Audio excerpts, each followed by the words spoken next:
All right, middle school, the next step with your Converse sneakers, inspired by Andy Warhol. This time we are going to work on color, your color work.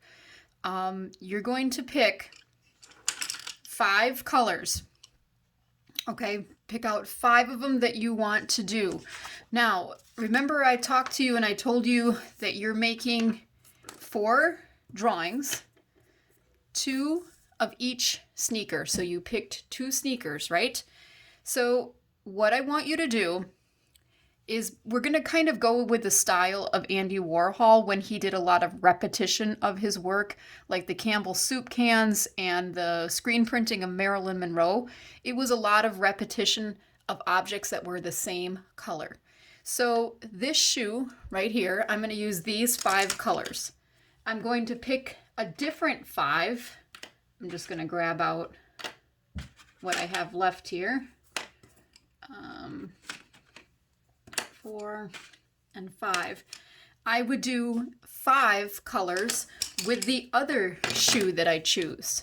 Okay? This shoe is going to be the same as that shoe.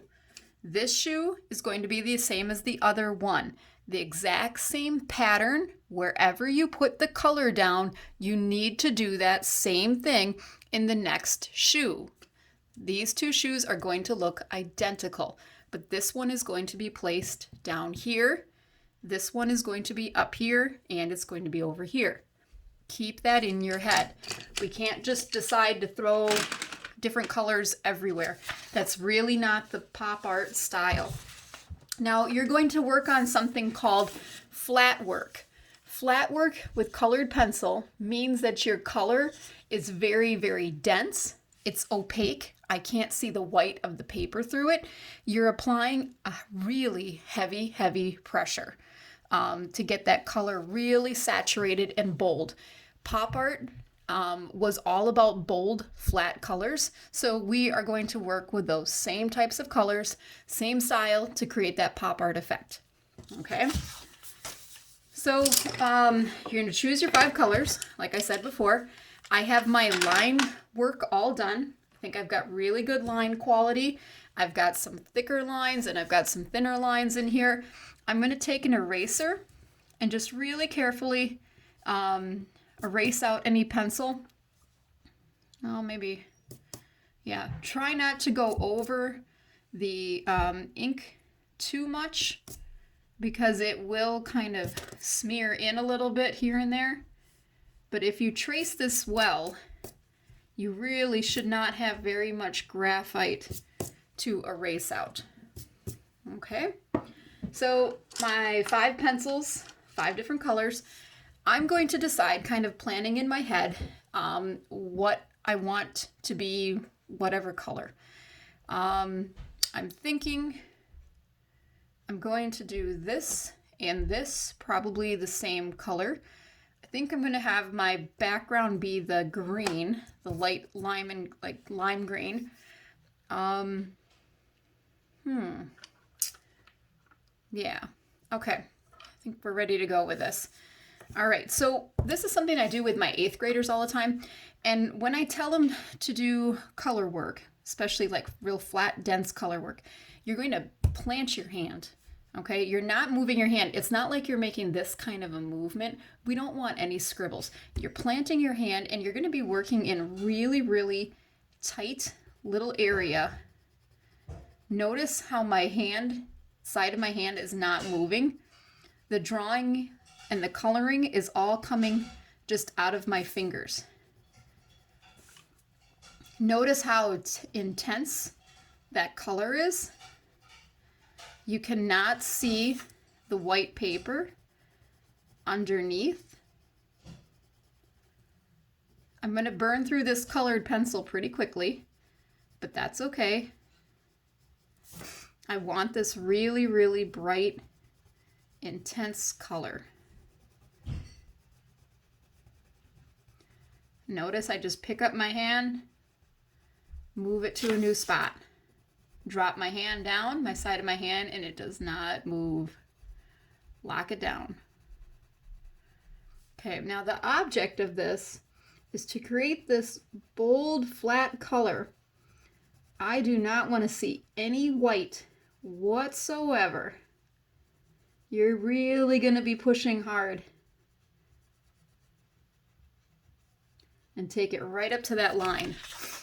Kind of tap it off a little bit. Okay, I'm going to try really hard not to rest my hand in that because it is so heavily pigmented. I could easily run my hand through that and then I would kind of smear the colored pencils. Now I'm using Prismacolored colored pencils. This is my personal colored pencils that I use at home. I also do have a set in the classroom, but Crayola, Prang, any of those colored pencils, they work just as well. You just need to really push hard to get that nice flat color.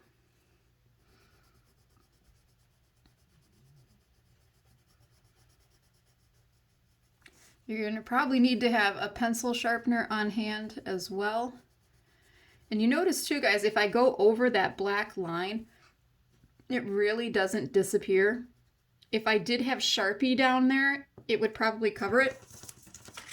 But being that it's ink pen, it's really not covering it. So you can see that's like really intense color. Okay, so I'm thinking too here that I'm going to have the shoe be orange, the fabric part of it. And I'm also going to pick that orange up here. So these two are complementary colors and they are really, really going to hum against each other.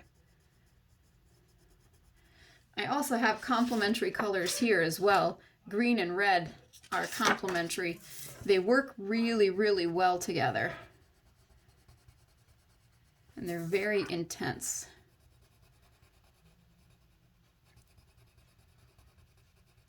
Okay. So I think you get the gist of how to lay down bold, flat color. I hope you were listening and you remembered that whatever I do to one style of shoe, I need to do to the second of that same shoe. So I'm using these exact same 5 colors in the exact same place on the second shoe when I get that drawn in. So in the end, I'll have 4 shoes, and the 2 shoes that I've drawn will look identical. All right, so I can't wait to see your color work. Yeah. Have fun with it, guys. When you're finished with it, I'm going to ask that you take a photo of all 4 of the shoes, submit it into Google Classroom. I will have a reflection ready for you to go as well. I will be making it up this time. Yeah, I look forward to seeing what you do. Bye-bye.